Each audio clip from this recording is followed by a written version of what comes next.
শ্লোক ৫ ন চ মচ্ছানি ভূতানি পশ্য মে যোগমৈশ্বরম ভূতভূন্য চ ভূতস্থ মোমাত্মা ভূতভাবন ৫ ন না চ ও মচ্ছানি আমাতে স্থিত ভূতানি সমগ্র সৃষ্টি পশ্য দেখ মে আমার যোগমৈশ্বরম অচিন্ত যোগশক্তি ভূতভৃৎ সমস্ত জীবের ধারক ন না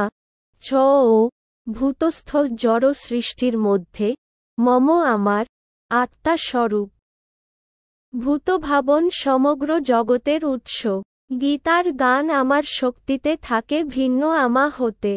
যোগৈশ্বর্য সেই মোর বুঝো ভালো মতে ভর্তা সকল ভূতের নহি সে ভূতস্থ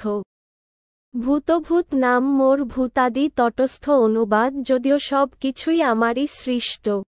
তবুও তারা আমাতে অবস্থিত নয় আমার যোগৈশ্বর্য দর্শন কর যদিও আমি সমস্ত জীবের ধারক এবং যদিও আমি সর্বব্যাপ্ত তবুও আমি এই জড় সৃষ্টির অন্তর্গত নই কেন না আমি নিজেই সমস্ত সৃষ্টির উৎস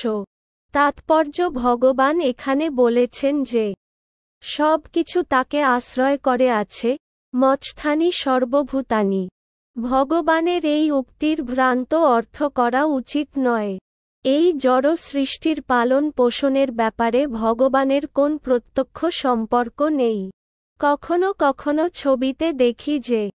গ্রিক পুরাণের অ্যাটলাস নামে এক অতিকায় পুরুষ তার কাঁধে পৃথিবী ধারণ করে আছে তাকে দেখে মনে হয় এই বিশাল পৃথিবী গ্রহটির ভার বহন করে সে অত্যন্ত ক্লান্ত কিন্তু ভগবান শ্রীকৃষ্ণ সেভাবে ব্রহ্মাণ্ডকে ধারণ করেন না তিনি বলেছেন যদিও সব কিছু তাকে আশ্রয় করে আছে তবুও তিনি তাদের থেকে সম্পূর্ণ স্বতন্ত্র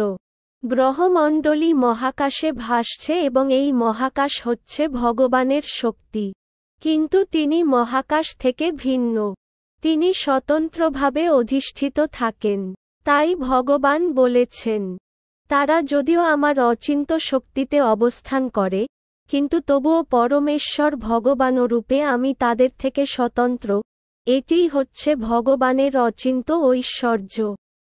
নিরুক্তি নামে বৈদিক অভিধানে বলা হয়েছে যে যুজ্যতেহনেন দুর্ঘটেও কার্যেধু ভগবান তার বিচিত্র শক্তির প্রভাবে অদ্ভুত অচিন্ত লীলা পরিবেশন করেন